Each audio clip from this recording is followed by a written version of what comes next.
لیکن ایک آیت کریمہ ہے جو ہمیشہ یاد رکھنا چاہیے۔ قرآن کریم نے فرمایا کہ إِن يَمْسَسْكَ اللَّهُ بِضُرٍّ فَلَا كَاشِفَ لَهُ إِلَّا هُوَ۔ اگر اللہ تبارک و تعالیٰ تمہیں کوئی نقصان پہنچانا چاہے تو اس نقصان کو دفع کرنا کسی کے بس میں نہیں، وہی دفع کر سکتا ہے، کوئی اور نہیں۔ وَإِن يُرِدْكَ بِخَيْرٍ فَلَا رَادَّ لِفَضْلِهِ، اور اللہ تعالیٰ تمہارے ساتھ کسی بھلائی کا ارادہ کر لے تو اس کے فضل و کرم کو کوئی لوٹانے والا نہیں۔ ہر مومن کا یہ اعتقاد ہوتا ہے الحمدللہ کہ نفع نقصان اور مصیبت اور راحت سب ایک ہی ذات کے قبضے میں ہے۔ کوئی دنیا کے اندر نہ کسی کو نفع پہنچا سکتا ہے نہ کسی کو نقصان پہنچا سکتا ہے، سب اس کے قبضے قدرت ہے۔ ایک ہی ذات ہے جو پوری کائنات میں حکومت کر رہی ہے، اور کوئی بڑے سے بڑا حاکم، بڑے سے بڑا ستار، بڑے سے بڑا قاتل، بڑے سے بڑی طاقت وہ کسی بھی انسان کو کوئی نقصان پہنچانے کی کا نہیں پہنچا سکتی جب تک کہ اللہ تعالیٰ کی مشیت اس کے ساتھ نہ ہو۔ تو یہ عقیدہ تو تھا اللہ تعالیٰ کے فضل و کرم سے، اور الحمدللہ ہر مومن کا یہ عقیدہ ہوتا ہے، لیکن اللہ تبارک و تعالیٰ نے اس واقعے کے اندر اپنی اس قدرت کاملہ اور رحمت کاملہ کا نظارہ اپنی آنکھوں سے کرا دیا۔ اس سے پہلے دل میں الحمدللہ عقیدہ تھا، ایمان تھا، ہے الحمدللہ اور رہے گا، لیکن اس ایمان کا مظاہرہ عملی طور پر کہ اللہ تعالیٰ نے اپنی آنکھوں سے دکھا دیا کہ کس طرح میرا مالک جس کو بچانا چاہے وہ اس کو بچا لیتا ہے،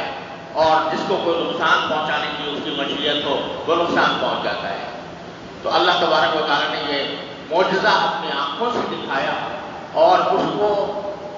عین الیقین کی حد تک پہنچا دیا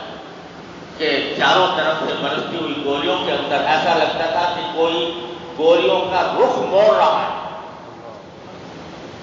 گولیاں کسی طرف آنا چاہ رہی ہیں اور کوئی ہے جو اس کا رخ موڑ کر کسی دوسری طرف لے جا رہا ہے۔ یہ اپنے آنکھوں سے اللہ تعالیٰ نے دکھا دیا، گولی آ رہی ہے،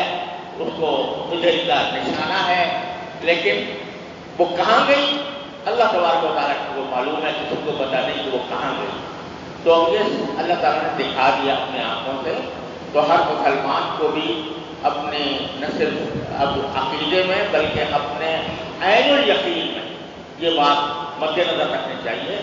کہ ہر انسان کی موت کا ایک وقت اللہ تبارک و تعالیٰ نے مقرر فرمایا ہے، اس سے لا یستأخرون عنہ ساعۃ ولا یستقدمون، نہ کوئی آگے جا سکتا ہے نہ پیچھے جا سکتا ہے، نہ کوئی کسی کو نقصان پہنچا سکتا ہے نہ کسی کو وہ کوئی نفع پہنچا سکتا ہے۔ یہ بھروسہ انسان کے لیے سب سے بڑا ہتھیار ہے، سب سے بڑا ہتھیار ہے جو انسان کی حفاظت کرنے والا، وہ یہ عقیدہ ہے کہ اللہ تبارک و تعالیٰ ہی مالک الملک ہے، مالک الملکوت ہے، وہی سب کچھ ساری کائنات کی تدبیر فرما رہا ہے۔ بس اس کو مد نظر رکھتے ہوئے اس کا نتیجہ یہ ہے کہ ہمارے دل اللہ تبارک و تعالیٰ کی طرف رجوع ہو، اور ہر لمحے ہم اپنے اللہ تعالیٰ کے ساتھ رابطہ اور تعلق مضبوط کریں، اللہ تعالیٰ کی نعمتوں پر شکر ادا کریں، اپنی ہر چھوٹی بڑی حاجت اللہ تبارک و تعالیٰ کی بارگاہ میں پیش کر کے اس سے مانگیں، بجائے دنیا کے اسباب بے شک اختیار کرنے کا حکم ہے،